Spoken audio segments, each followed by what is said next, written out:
예. 세상에 통곡할 일이 너무 많아서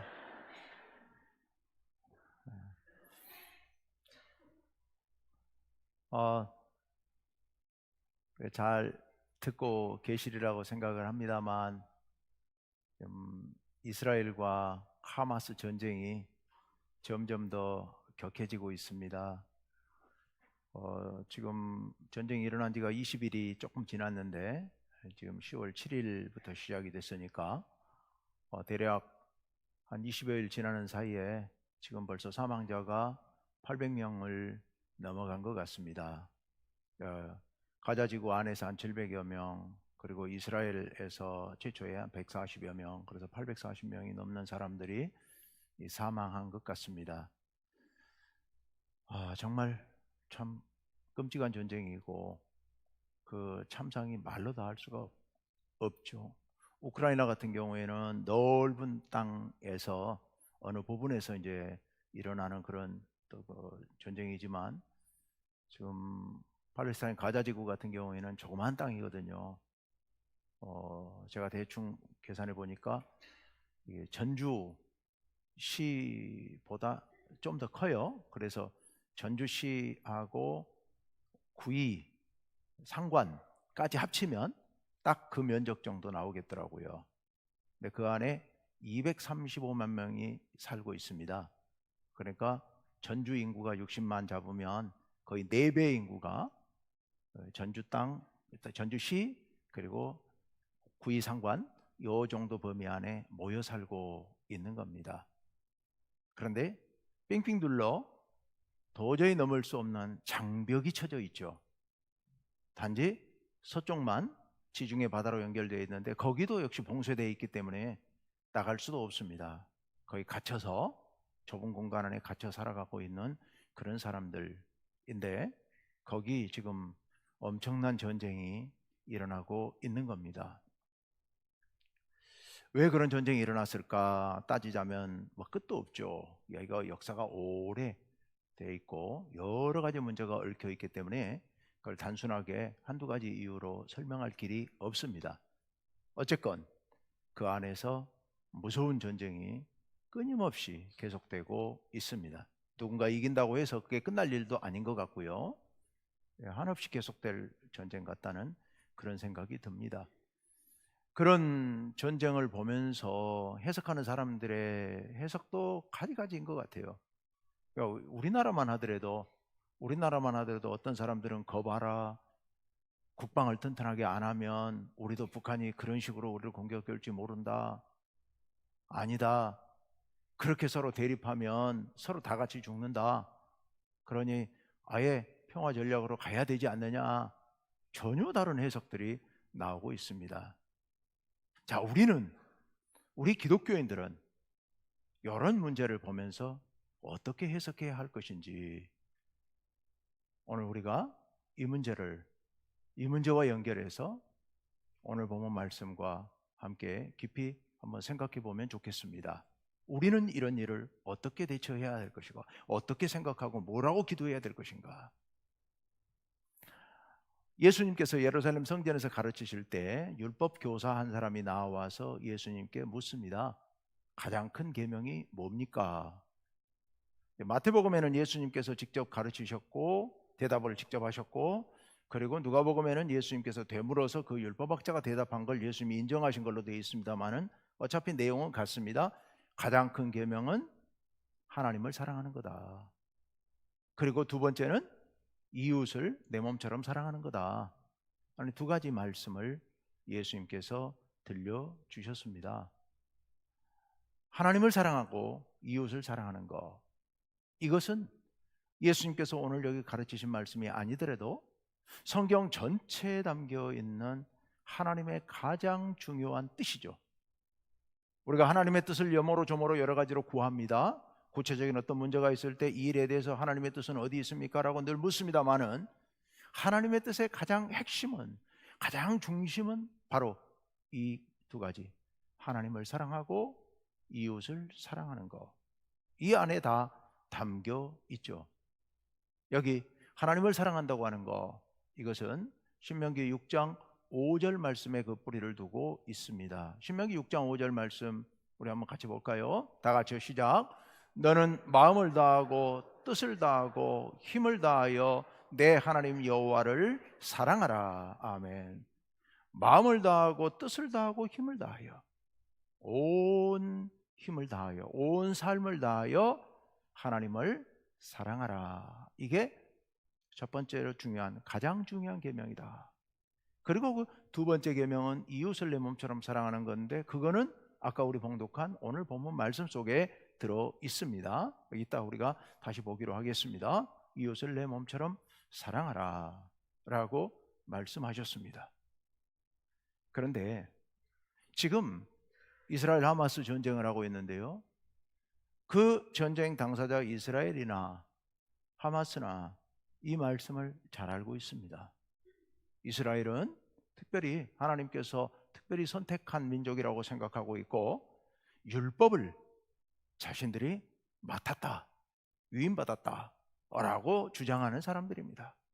그러니 그 율법 중에서 예수님 당시에도 그랬지만 지금 이스라엘 사람들도 마찬가지로 이 계명을 모를 리가 절대로 없습니다. 태어나면 가장 먼저 가르치는 계명이 바로 이 말씀이에요.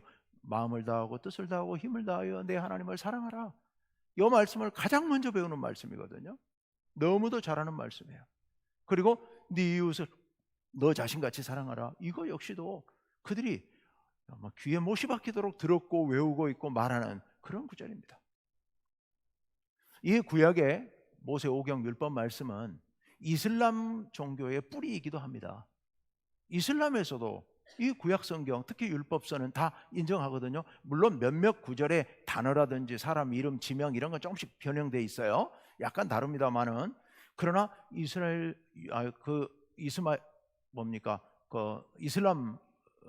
이슬람 종교도 근본 뿌리가 바로 이 하나님의 구약의 모세오경 여기에 있거든요. 그렇다면 이 말씀을 모를 리가 없습니다. 잘 아는 사람들입니다. 이 말씀을 너무도 잘 알고 있는 두 집단이 지금 이렇게 끝없는 살상을 하면서 서로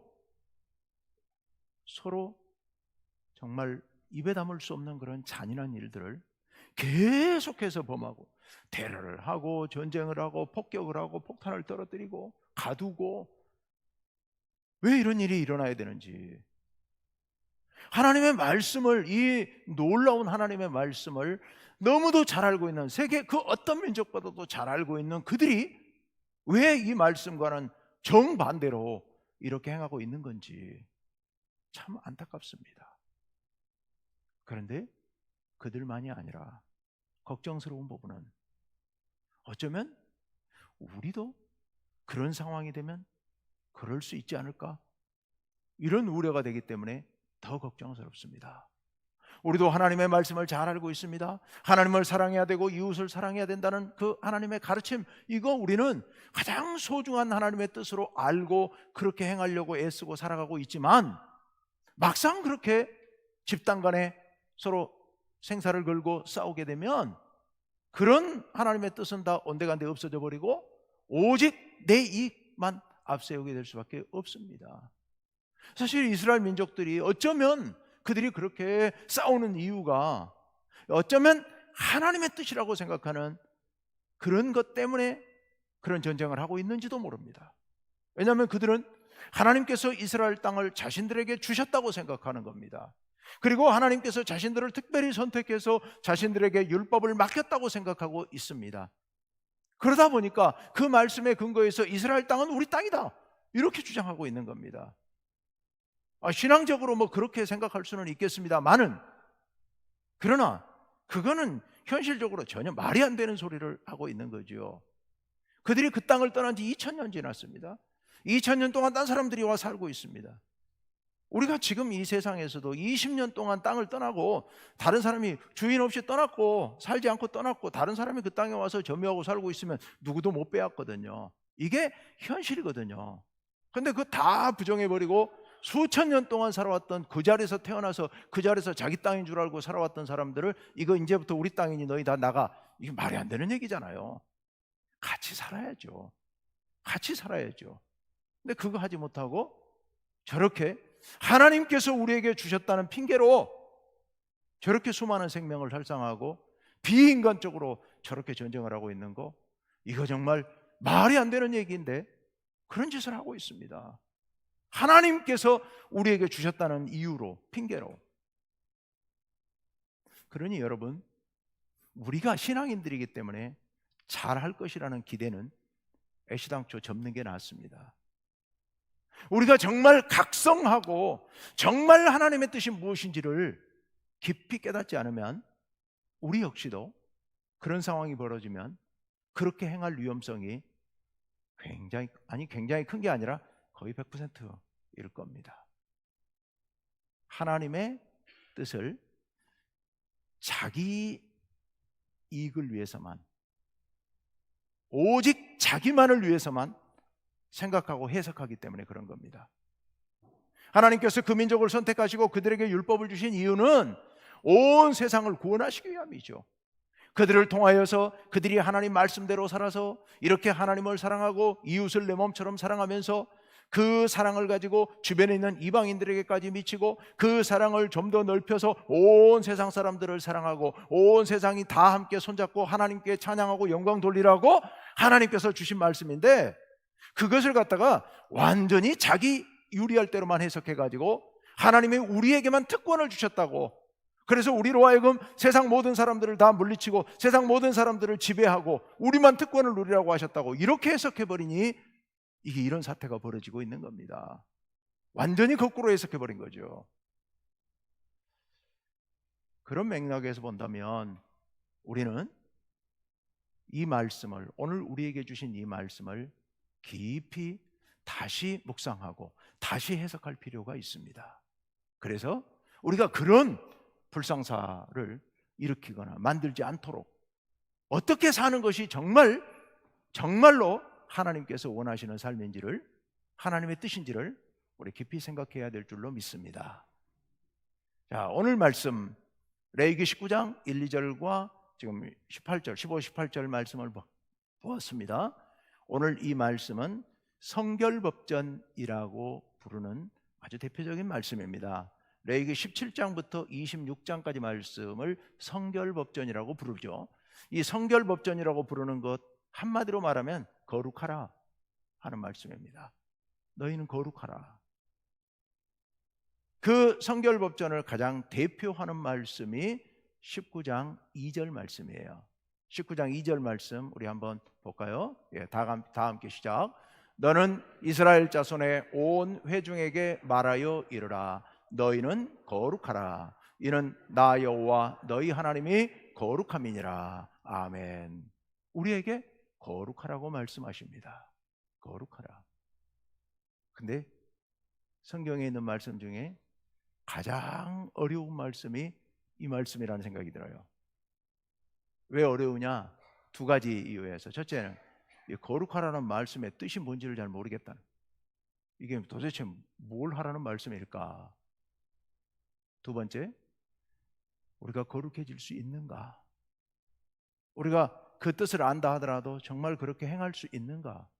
이 두 가지 정말 어려운 문제가 이 안에 담겨 있습니다. 자, 우리가 이 거룩하라는 말씀이 도대체 무슨 말씀인지, 그리고 우리가 과연, 이 악한 인간들이 과연, 이 부정한 인간들이 과연 거룩하신 하나님을 본받아 우리가 거룩해질 수 있는 건가? 오늘 이 말씀으로 깊이 한번 생각해 봤으면 좋겠습니다. 자, 거룩하라. 거룩하라.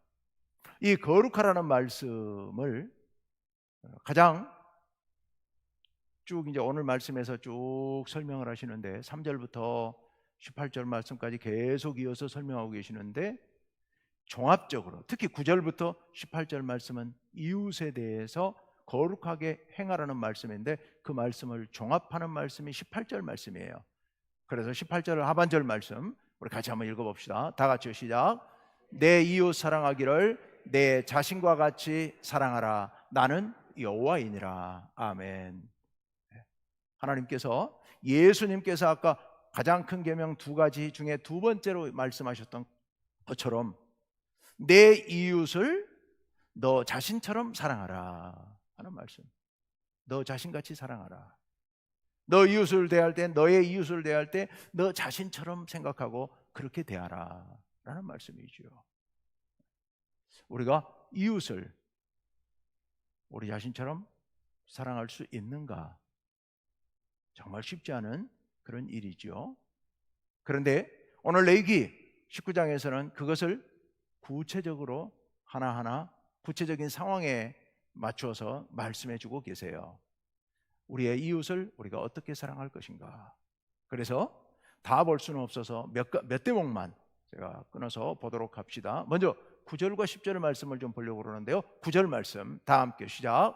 너희가 너희 땅에서 곡식을 거둘 때에 너는 반 모퉁이까지 다 거두지 말고 내 떨어진 이삭도 줍지 말고 10절 이어서 10절 다 같이 내 포도원의 열매를 다 따지 말며 내 포도원에 떨어진 열매도 줍지 말고 가난한 사람과 거류민을 위하여 버려두라. 나는 너희의 하나님 여호와이니라. 아멘.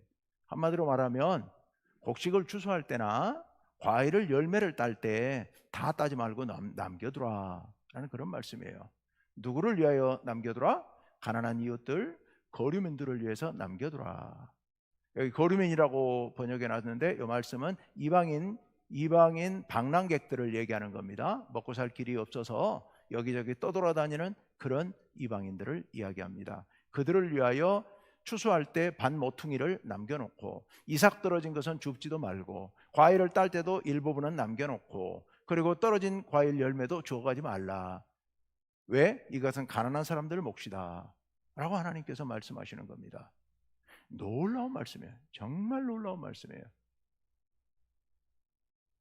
여러분, 왜 하나님께서 곡식을 거둘 때 끝까지 다 거두지 말고 모퉁이를 남겨놓으라고, 그걸 가난한 이웃을 위해 남겨놓으라고 말씀하실까요?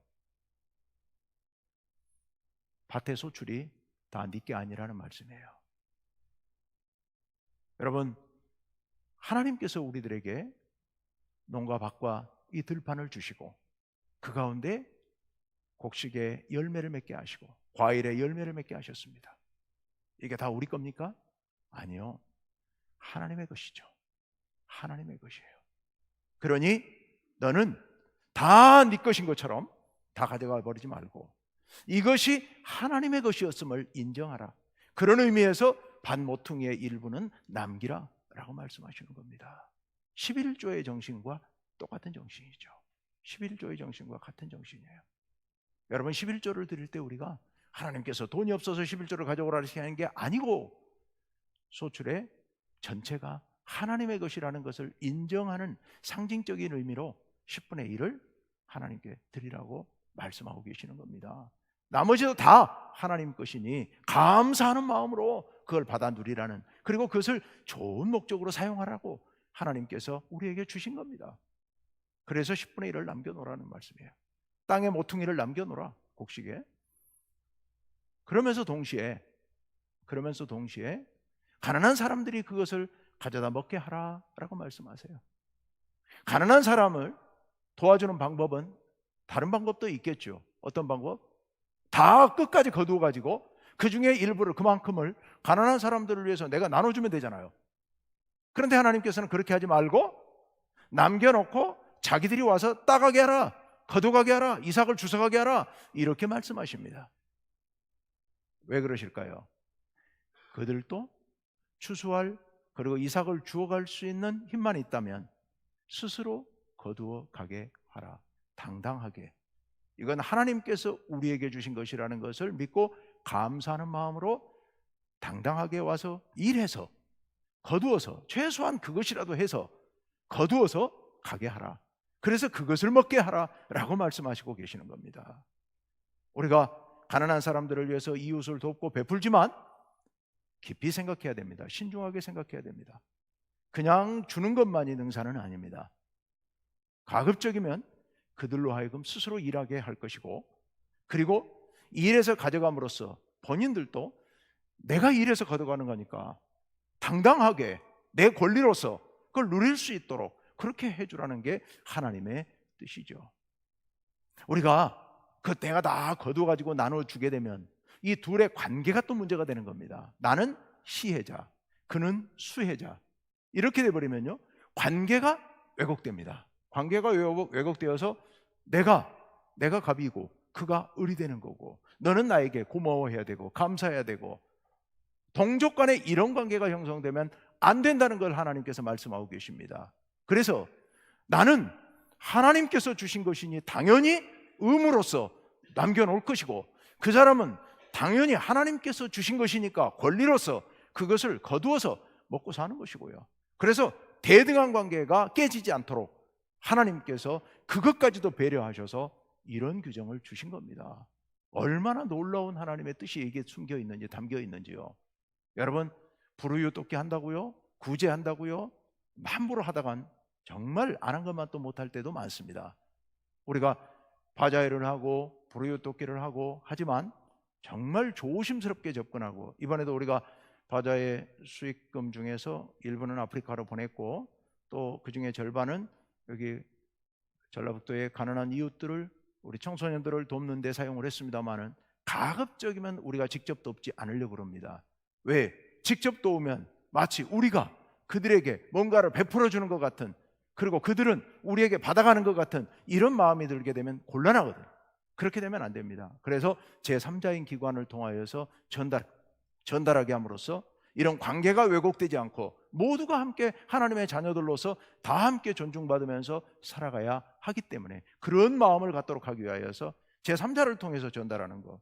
저는 우리 교회 성도들 중에서도 어려운 성도들 많이 계신 줄로 압니다.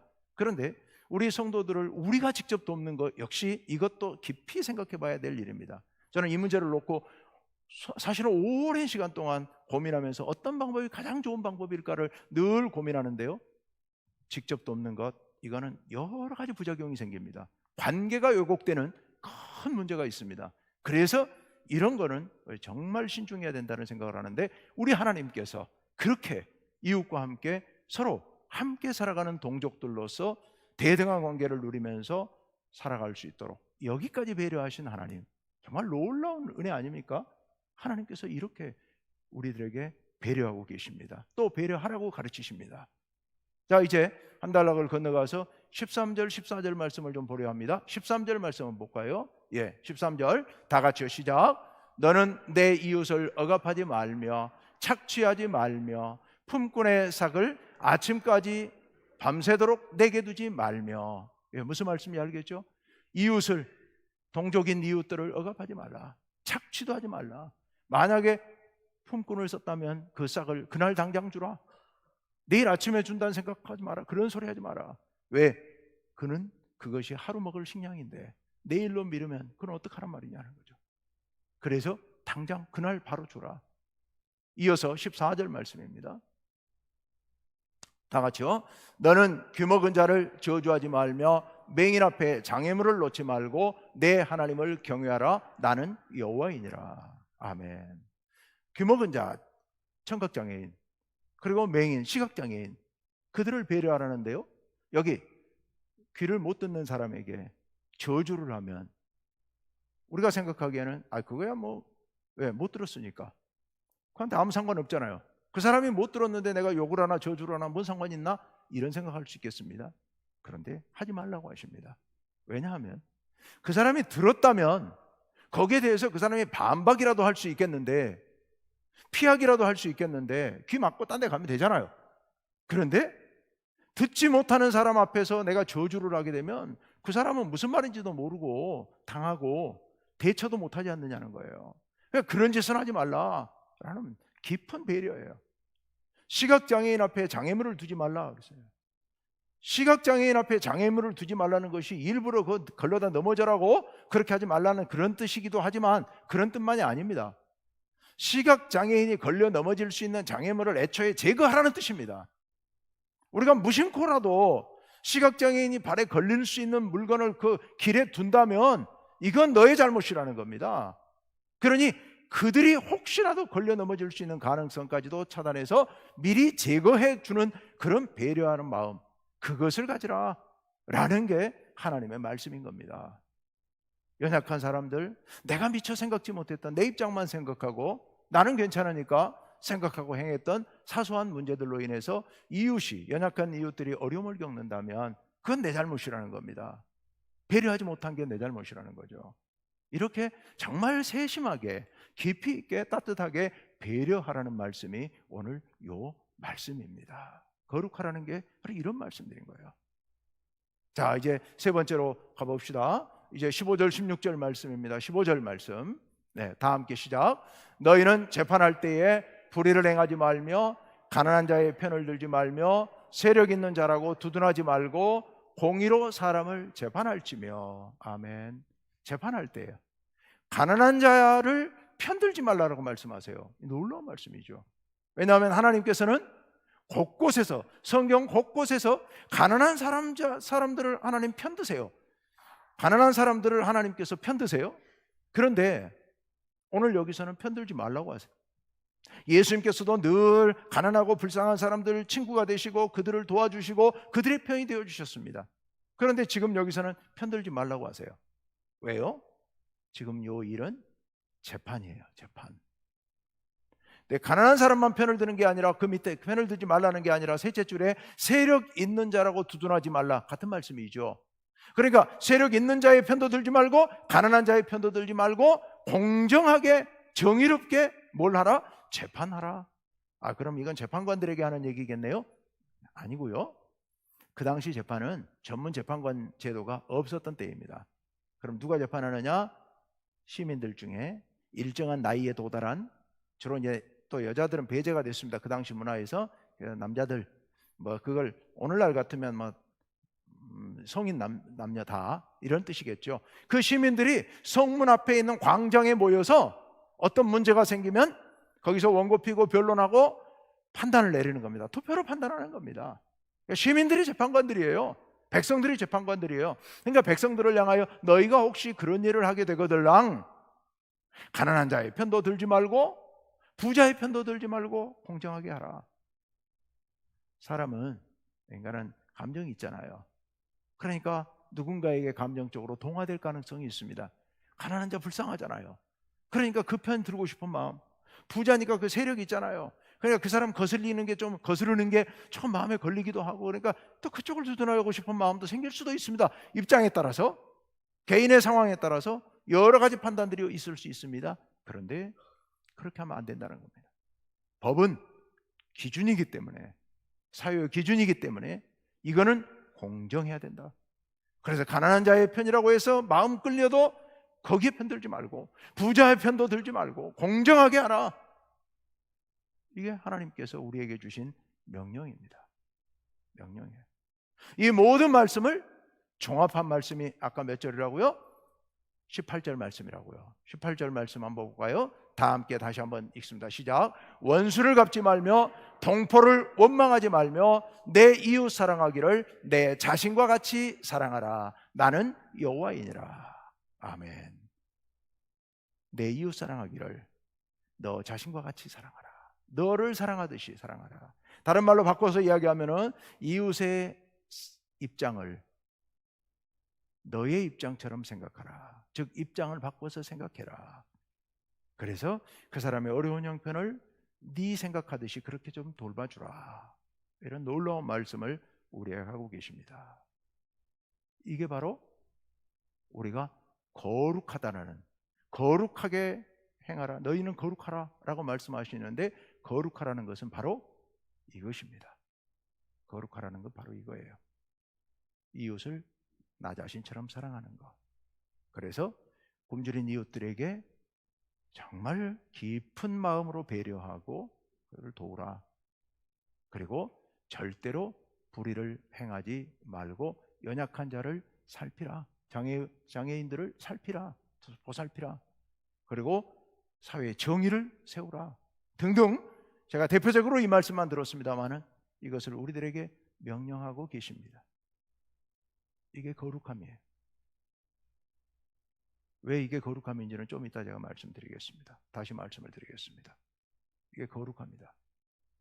자, 그런데 문제는 우리가 그렇게 거룩하게 행하는 게 가능할까? 오늘 이 말씀들을 우리가 따라 행해야 합니다마는 그게 과연 가능할까요? 쉽지가 않죠. 정말 어려운 일입니다.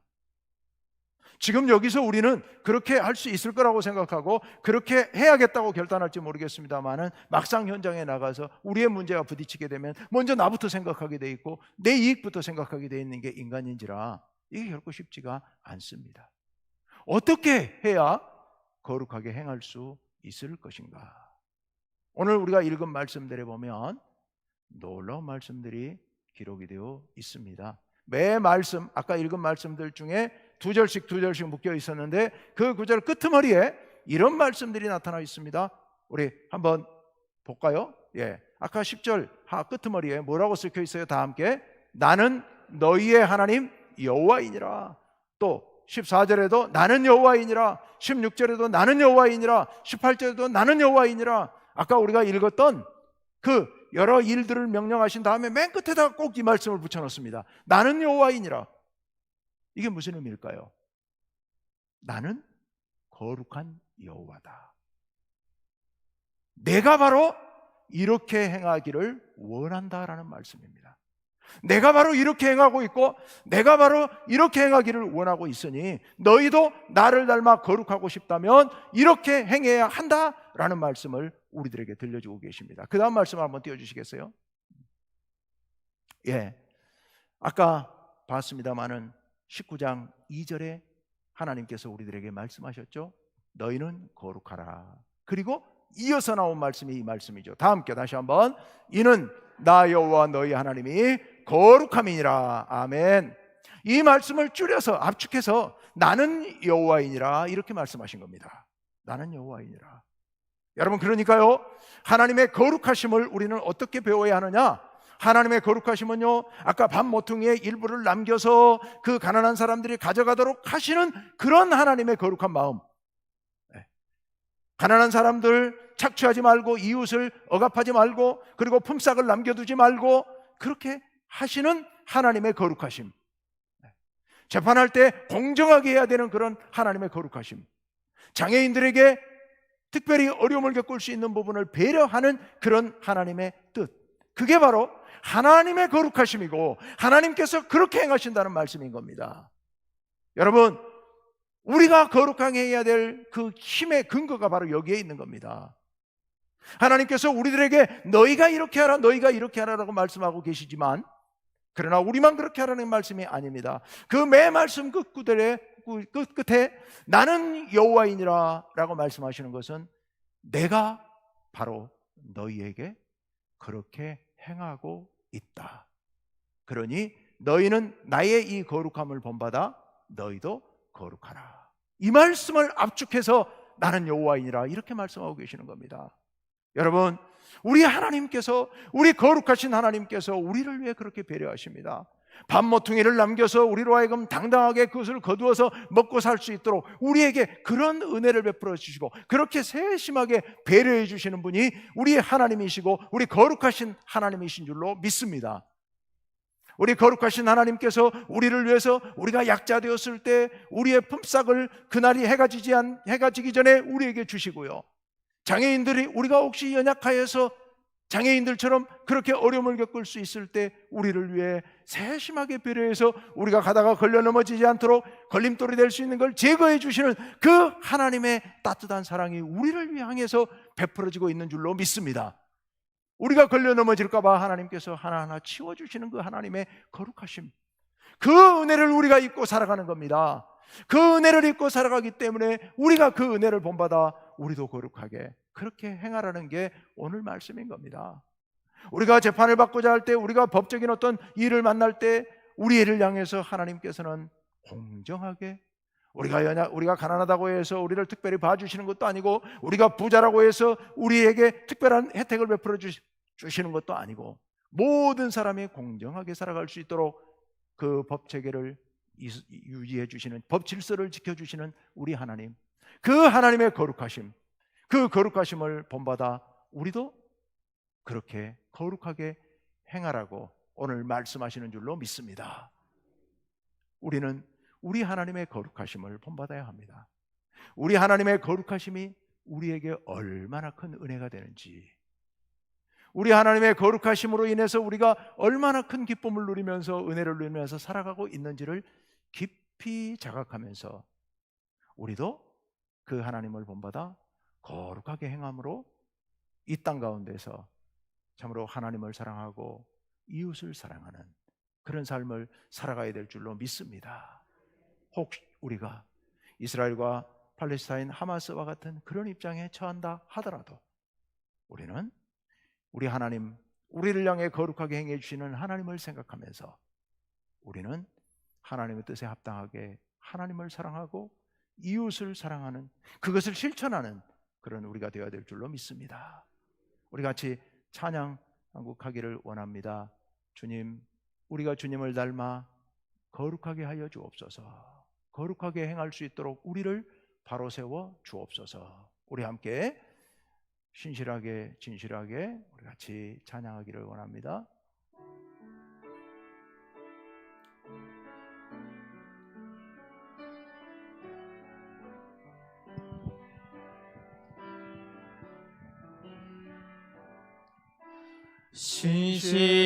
신실하게 진실하게 거룩하게 살게 하소서. 신실하게 진실하게 거룩하게 살게 하소서. 한 번 더 신실하게 진실하게 신실하게 진실하게 거룩하게 살게 하소서. 신실하게 진실하게 거룩하게 살게 하소서. 거룩하게 살게 하소서. 하나님 나의 마음 하나님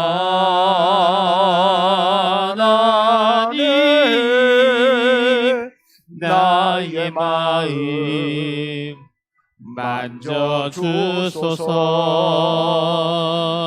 하나님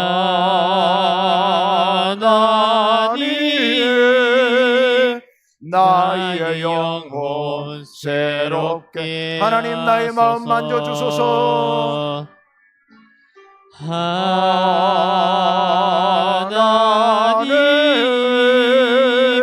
나의 마음 만져주소서.